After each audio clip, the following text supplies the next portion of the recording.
TJ Feeney.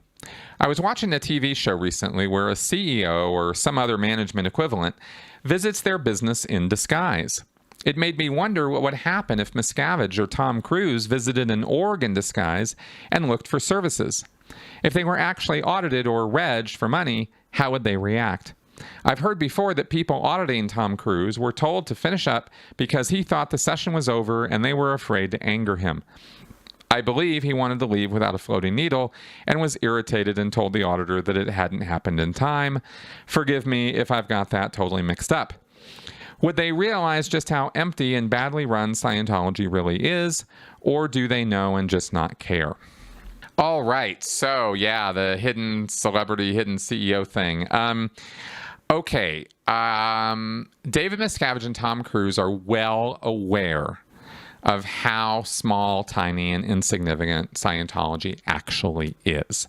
They're not so deluded that either one of them have bought into all the bullshit that there are millions and millions of Scientologists all over the world and it's this expanding religious movement that's taking over the planet. They're both in a position where they acknowledge that that is not the case and they need to handle all of these SPs in the Sea Org who aren't making it happen. And all of these dilettante public and all these dilettante staff members, this is how they call them, this is what they talk, how they talk about them. All these guys aren't working hard enough, they're not dedicated enough, they're not ethical enough to make it go and make it fly, and they're not following Hubbard policy and blah, blah, blah, blah, blah. This is how they talk and think to each other, at least as far as I can tell from everything I've heard and read about them. So if they were to go into an org secretly or covertly, and it would be impossible for that to happen, by the way, there are no disguises good enough to hide David Miscavige or Tom Cruise from Scientologists. Just skip that, okay? That's not how that works. So they would never, ever get away with trying to do an undercover op into an org to see how it is. But they wouldn't need to. See, every one of these orgs is already sending up exactly how they're doing. They're sending their numbers, their stats, their reports, their book sales, their money. They know to the penny how badly these orgs are doing. And Tom Cruise definitely has access to that information if he wants it. So I'll tell you what happens is instead what actually happens is when they're gonna promote or talk about Scientology, like Tom Cruise, for example, brought some of his friends or business associates or contacts to the San Francisco Church of Scientology. And they had like a week or two heads up that this was happening. And they were told to get ready. And they had that place sparkling and clean from the bottom to the top. And that time when Cruise was settled to come in that day, they called everybody. You got to be on course. You got to get in session. You got to come in.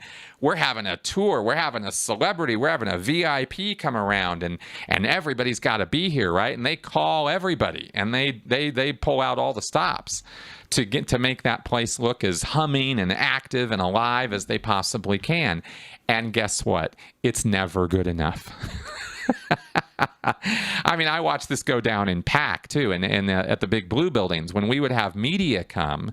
If there was going to be a media story, man, it was a blitz for a week getting everybody there, right? So to schedule in for those time slots to make it look like the place was absolutely, flowing over with people. So, so everybody in Scientology is kind of in on this a little bit, is kind of what I'm sort of trying to say here, right? To one degree or another. Some of them very grudgingly, some of the public are like, oh God, I got to come in. All right. Like they don't all show up just because they're ordered to, but a lot of them do. And they want to put the best face forward about Scientology as in terms of its public image. So they're willing to go along with these shenanigans that they understand are PR operations in order to put Scientology in the best possible light when it comes to TV cameras or VIP review or something like that. Okay, so that's the reality of what goes on. If Okay, so now to address your question, if they were to go to an org or they were to send a person, an agent in or something, to inspect an org on the sly, on the down low, then of course heads would roll is what would happen, is because they'd go in and the place would be empty. There wouldn't be anybody there. I mean, that's how orgs are. There's maybe 10, 15, I mean, in a big org, maybe 20 people at a time in a course room.